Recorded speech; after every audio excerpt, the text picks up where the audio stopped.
المشاهدين، السلام عليكم ورحمة الله وبركاته. هذا جنة الأعشاب برنامجكم. برنامجنا برنامج متابع وبرنامج مشهور، برنامج بنقدم فيه النصائح، برنامج ما شاء الله عليه. جنة الأعشاب مسمى برنامجنا، قناتنا جنة الأعشاب، وصفحاتنا على الفيسبوك جنة الأعشاب الصفحة الرئيسية، كثير من الصفحات المزورة. فوائد الأعشاب وأضرار الأعشاب، لكن مشاكلنا في هذه الأيام فيروسات وعدوى، أمراض الله يعلم إيش هي،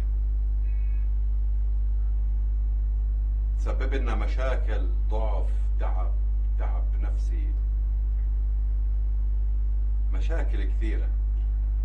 لكن والله حبيت أذكر اليوم اختلاف الجو ما بين الحر وما بين البرد. في النهار جو ما شاء الله، بالليل برد، ما بنكون لابسين، ننصاب بالعدوى، نصاب فيروسات الله يعلم ايش هي.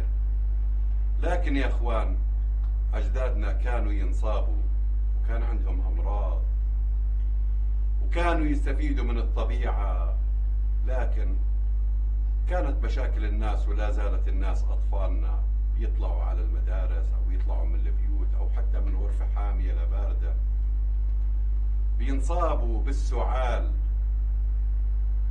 إشي جاف وإشي رطب وإشي سعال ديكي.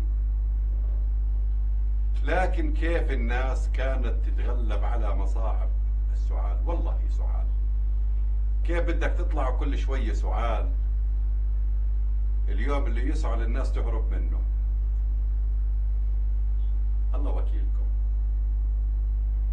لكن ايش الأعشاب والمشروبات والطرق اللي احنا نتبعها من بيوتنا؟ ما بدي أثقل عليكم بأعشاب غريبة، لا والله، حاب أحكي على الأعشاب اللي بتساعدنا للتخلص من السعال. ضلينا ساكتين على السعال، ابني بسعل مش مهم، هي الدواء شربته معلقة الصبح وآخر النهار وما طابش، كل يوم على دكتور. ابنك ممكن يتعرض للربو،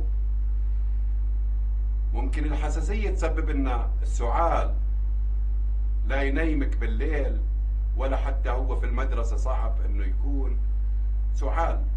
هذا مرض، هذا عرض بصيب أبداننا، فلازم نخلص منه. كنا معرضين لهذه المشاكل، لكن كيف نخلص من السعال؟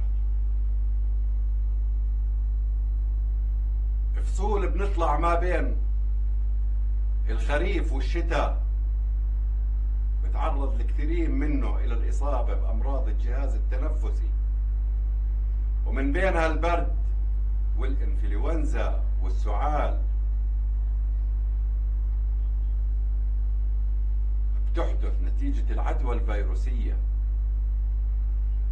وبصيبنا إما السعال الجاف وإما السعال الرطب، واثنين بيسببوا التعب والوهن، وبنذهب للطبيب بوصف لنا الأدوية للحالة، وبيميز هذا جاف وهذا رطب وهذا ديكي، ولا هذا ربو، ولا هذا تحسس.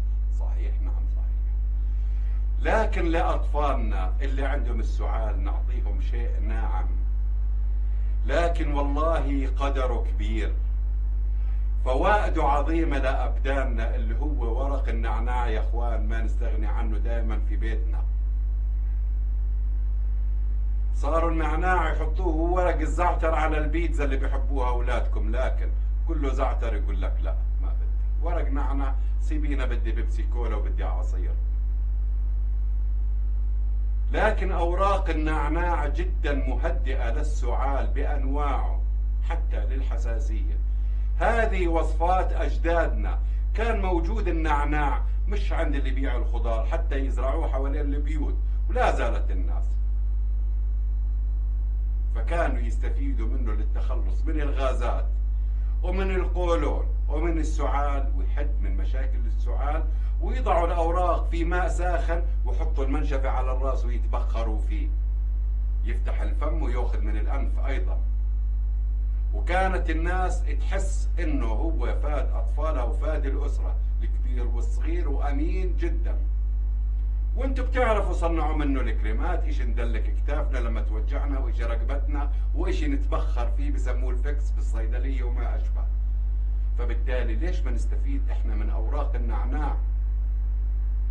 بتخلصنا من الاحتقان ومن السعال ومن حدته ومن آلام الحلق اللي بيكون يسعل، بيكون عنده جفاف والتهاب وما أشبه ونشفان في حلقه. أيضا بيخلصنا من التخلص من المخاط إذا بيكون في إنفلونزا، ومطهر سبحان الله بأوراق النعناع. نغليها إذا في ملعقة صغيرة من العسل خير وبركة، فبالتالي بيستنشق أيضا بخاره. هذا واحد من الحلول وبسيط جدا بإذن الله سبحانه وتعالى. أيضا ما ننسى دور ورق الزعتر، منقوع أوراق الزعتر. أهل القرى وأهاليكم، ناس كثيرين من الجيل هذا ما بيعرف ورق الزعتر ولا قيمته ولا خصائصه ولا حتى للمناعة وحتى للقصبات الهوائية، وحتى بيقاوم السعال وأمراض البرد وتغيير الجو وحتى الحساسية والتحسس. بحل الكثير من مشاكل وأمراض الجهاز التنفسي. في من المركبات اللي بتساعدنا للتخلص من هذه الأمراض والالتهابات بإذن الله سبحانه وتعالى، خصوصا التهاب الحلق. يا ما بيننا أعشاب مفيدة للالتهابات، ولا المستشفيات فتحت على دوركم انتم 40-50 سنة. قبل هيك ما كان لا مستشفى ولا سيارة إسعاف ولا لحقوا أبدا. والله كانوا يتناولوا مغلي أوراق الزعتر، وكانوا يستخدموا الزعتر للحفظ والتركيز والنسيان، وأطفالهم كانوا يحفظوا القرآن والشعر. إحنا مش حافظين إلا ماسكين لها الموبايلات 24 ساعة مجننين أهالينا. صحيح أولادكم وأنتم. إذا نتخلص من السعال وحدته بأنواعه بمنقوع الزعتر أو مغلي ونحليه بالعسل إذا كان عندنا عسل. والله أنا أخاطب أكثر الناس فقراء ما بإمكانه إنه يشتري عسل، لكن أنا أقول لكم حطوا سكر والله المناعة بتضعف، لكن ما بالإيد حيلة. اللي ما بحب يشرب الشيء على طبيعته شو بدنا نعمل؟ إذا الزنجبيل مع العسل للقصبات الهوائية والتهابات الصدر بشكل عام، وحتى التهاب الحلق، وحتى بيقوي جهاز المناعة. الزنجبيل مع العسل مع الليمون، عصير الليمون، يا سلام، سهلة والله. الزنجبيل من الأعشاب اللي بتحتوي على مضادات طبيعية للفيروسات يا أخوان. لما نحكي مضاد فيروس بصير يضحك علينا، لكن والله إنه مضاد للفيروس ومنشط ومعرق ومدر للبول، وبدخل في علاجات السعال والتهابات الحلق والتهابات القصبات الهوائية. وشوفوا اللي يشربه يحس انه خرج البلغم، دافع للبلغم، وبيقلل من الالتهابات اللي موجودة بتكون. اختلاف الطقس، عارفين هذا الموسم بده زنجبيل، بده زعتر، بده يانسون للي عندهم شحطة وبحة بالصوت مع العسل. فبالتالي بنستفيد منه إن كان مطحون مع العسل أو مبروش بأي طريقة كانت. الزنجبيل هو والله من الأعشاب، من قائمة الأعشاب الأولى للكثير من العلل والكثير من الأمراض، وبنستفيد من خصائصه بهذا الفصل. أنا بس أذكركم إنه عندنا نعم الله سبحانه وتعالى موجودة بين إيدينا يا أخوان.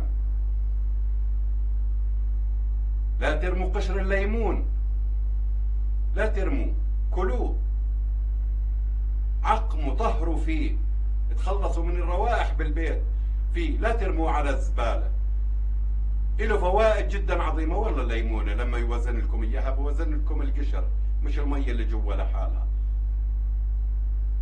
والله ما خلق أي شيء عبث. قشر الليمون في مادة زيتية، بس تاكلوا سمك يلا ما هيني نظفت إيدي فيه بس.